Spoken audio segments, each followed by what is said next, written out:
Au cœur de la forêt, là où la brume murmure d'anciens secrets, vivait une sorcière nommée Iselda. Elle n'était pas née de l'ombre.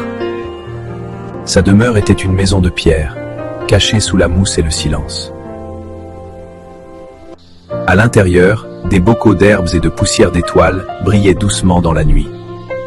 Au village, on racontait qu'elle parlait aux corbeaux, qu'elle appelait les tempêtes, que le temps lui obéissait. La peur grandissait à chaque murmure. Pourtant, sa magie n'était ni feu ni malédiction.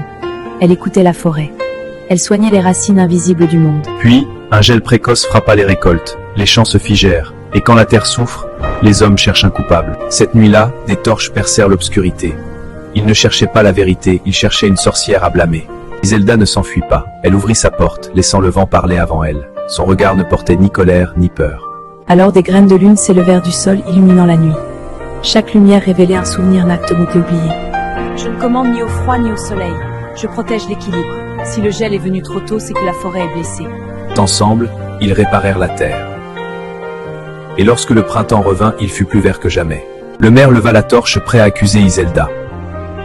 Mais dans son regard, il y a sûrement ta fille malade. Il n'y avait pas seulement de la colère, il y avait le doute, car lui aussi se souvenait du jour où la sorcière avait sauvé sa propre fille malade. La paysanne pleurait ses récoltes perdues.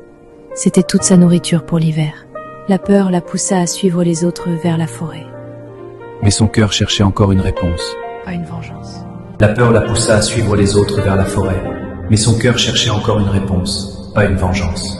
Lorsque les graines de lune s'élevèrent dans la nuit, il reconnut la guérie et murmura. Elle nous a déjà aidés, nous. Il reconnut la lumière, c'était la même qu'il avait guérie autrefois. Et sans peur, il murmura, elle nous a déjà aidés. Lorsque les graines de la lumière s'avançaient, c'était la même qu'il murmura. Elle nous a déjà aidés tôt. Le nouveau printemps.